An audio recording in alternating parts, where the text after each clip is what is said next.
Hello, my name is Chris, and in today's video, I'm going to show you how to end a lease and move your tenant out of the system. To get started, simply go over to the Contacts tab in the upper left menu. It'll default to Tenants. Select the tenant's profile that you want to end the lease for. Select the Leases tab to view any active leases, in this case, lease number 142, and select View. Select the Actions menu in the upper right corner and select End Lease.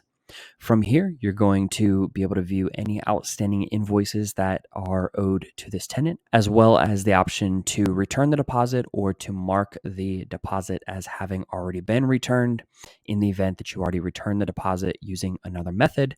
And once you are happy with everything that has been done here, you can also add a note and then end the lease. Select Yes, I'm sure.